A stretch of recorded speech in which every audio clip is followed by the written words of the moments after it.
আপনারা দেখছেন YouTube news channel metro life 24। সতর্ক থাকে, সতর্ক রাখে। সিএম বলুন, প্রাইম মিনিস্টার বলুন, যেখানে যে সমস্যাগুলো আছে, হ্যাঁ, সেই পর্যন্ত নিয়ে যেতে পারেন, নিয়ে যান। কারণ আমাদের এবারে খুব সংকটজনক অবস্থা। কাঁচা মাটি যেটা ঠাকুর তৈরির আর কদিন বাদেই সমস্ত আমাদের বাঙালির পুজো পার্বণ সব শুরু হয়ে যাবে, গণেশ পুজো থেকে আরম্ভ করে কালী পুজো ইত্যাদি ইত্যাদি। তো সেক্ষেত্রে কাঁচা মাটির সংকট এই মুহূর্তে কি অবস্থায় আছে আমরা কথা বলে নেব। এবছরে এখন পর্যন্ত সমস্ত মাটি পাওয়া যাচ্ছে না। মাটি নেই, ঠাকুরটা করবো কি করে? কাঁচা মাটির একটা বিশাল অভাব। বিশাল অভাব। এখনো মাটি কিছু আসছেও না। মাটির জন্য কাজকর্ম বন্ধ হয়ে যাচ্ছে। এই দেখুন এখনো সেই খড় বাঁধা হয়ে আছে, কাঠামো হয়ে আছে, কিন্তু মাটি লাগাতে পারছি না। হ্যাঁ, মাটি আসছেই না। মাটি বলছি, এখনো ওনাদের ওখানে কি সমস্যা হয়েছে, কেন হচ্ছে তাও আমরা কিছু জানি না, কিন্তু মাটি আসছে না। এই মাটি তো আসে মূলত ডায়মন্ড হারবার এলাকা থেকে। ডায়মন্ড হারবার, ক্যানিং ওই সব সাইড থেকে আসে। পাশেই আরেকজন মৃৎশিল্পীর সঙ্গে আমরা কথা বলবো বলে চলে এসেছি, ওনার কি বক্তব্য আমরা শুনবো। দাদা, আপনার নাম? অর্ণব পরেশ পাল। পরেশ পাল। তো কি মনে হচ্ছে এবারের, এখনো পর্যন্ত আপনার কটা ঠাকুর কমপ্লিট হয়েছে বা কিভাবে কি কি সমস্যার সম্মুখীন? এবার সমস্যা আছে। এবারে মাটির খুব একটা কোনো লেনদেন নেই। যা আছে যেটুকু আছে সেটুকু দিয়ে এখন কাজ চলছে। নতুন করে কোনো মাটি আসেনি। এখন জানি না কি হবে। মাটি যদি আসে তো কাজ চলবে, যদি না আসে বন্ধ রাখতে হবে। করার এই এই পরিস্থিতিতে আর কতদিন হাতে সময় আছে যেখানে আপনি মাটি পেলে মোটামুটি পরিস্থিতি সামাল দিতে পারবেন? মোটামুটি ধরুন এই মাসখানেকের মধ্যে যদি আসে তবেই ঠিক আছে। যদি মাসখানেক যদি না আসে তাহলে আর সামাল দেওয়া মাটিটা যাবে আসে না। কোথা থেকে? আমাদের মেনলি গঙ্গা মাটিটা ওই ত্রিবেণী মেল। ডায়মন্ড হারবার মাটি আছে।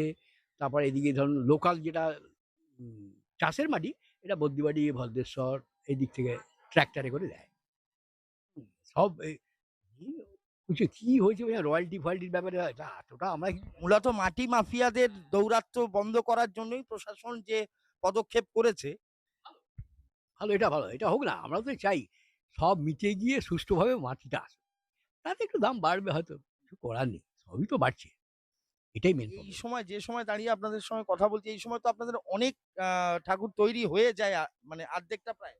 অর্ধেক না, 75% তৈরি হয়ে যায়। 75% মধ্যে 25%ও কিছু হয়নি মাটির অভাবে। মাটিটা মানে যেটা আসে আমাদের ক্যানিং এর ওই দিক থেকে তো আসে, তো মাটিটা টোটালি বন্ধ আছে। খুললে খুব তাড়াতাড়ি খুললে আরো আরো যে গত 3 মাস আছে, হয়তো 3 মাসে কিছুটা কাজ করা যেতে পারে। এরপর যদি আরো 1 মাস কেটে যায় তো অসুবিধে, মানে আমাদের মতো লোকেদের প্রচুর অসুবিধা। সরস্বতী পুজোর সময় দড়িটা 120 টাকা কিনেছিল, এখন হয়ে গেছে 240 টাকা। কি না, বাংলাদেশে আসছে না। বাংলাদেশ থেকে আসে। এই যে আপনার সামনে, হাতের সামনে রয়েছে এখানে, আমাদের এখানে পাওয়া যায়। আমাদের এখানে সেম। এটার বিশেষত্ব কি? এই বিশেষত্ব হচ্ছে এর যে কোয়ালিটিটা, এই কোয়ালিটিটাই অন্যরকম। হ্যাঁ, এর স্ট্রেংথটা অনেক বেশি। যেটা আমাদের এখানে দড়িটা স্ট্রেংথ নেই, ফট করে ছেড়ে যায়, কিন্তু এদের দড়ির স্ট্রেংথটা। মাটিটা তো প্রথম 1 নম্বর হয়েছে। দ্বিতীয় হচ্ছে পাটজাত যে জিনিসটা, এই পাটটা আজ থেকে 5 মাস আগেও দড়িটা আমরা কিনেছি ধরুন 120-25 টাকা, আজকে সেটা দাম হয়ে গেছে 240 টাকা। কেন? ওটা বাংলাদেশ থেকে আসে, কি হয়েছে জানি না, আমার এসব ব্যাপার অত জানি না, তো পুরো ডবল হয়ে গেছে। যার জন্য পাটের সঙ্গে যেগুলো চুল, এগুলো দাম সব ডবল হয়ে গেছে।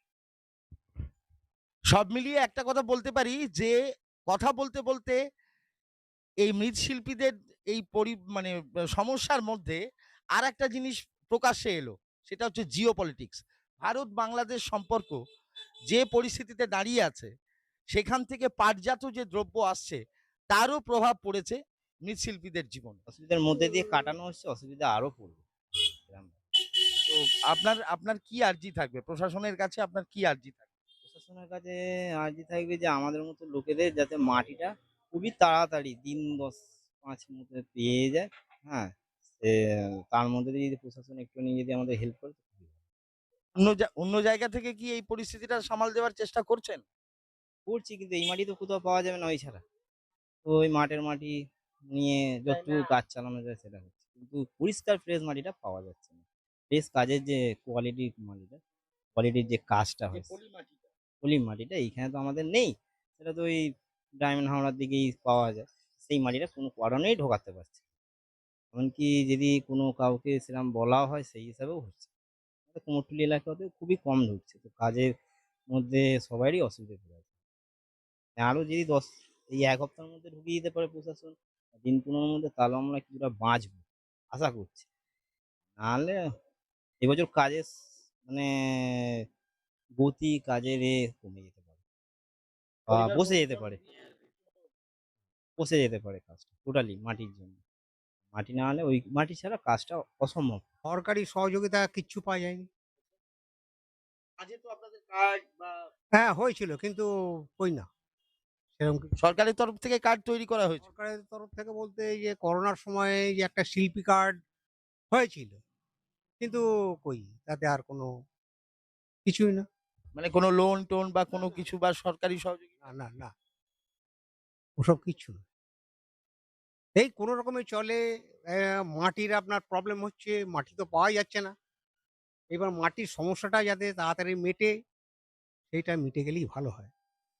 তাহলে ধরুন দুর্গা প্রতিমা এই যে কটা হয়েছে, এখন তো সব হবে। কিন্তু মাটি না হলে প্রতিমা হবে কি করে? ধরুন আমাদের হিন্দু শাস্ত্রে এই সনাতন ধর্মে আমরা যে মূর্তি পুজো করি, এই মূর্তিটা না তৈরি হলে কি হবে? আর এই আমাদের মতন গরিব মানুষ এই ধরুন এই কর্ম করেই তো আমাদের জীবিকা নির্বাহ হয়। মালিকেরই বা চলবে কি করে?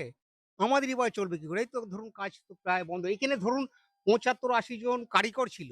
এখন তো এই বোধহয় ১০, ১২ কি ১৫ এইরকম হয়তো কারিগর আছে। কি করবে বলুন? রোজগার না থাকলে কারিগর রাখবেনই বা রাখবেন কি করে? এটাও তো ঠিক কথাই। এইজন্যে মাটির সমস্যাটা যত তাড়াতাড়ি সরকার যদি মিটিয়ে দেয়, খুব ভালো হয়।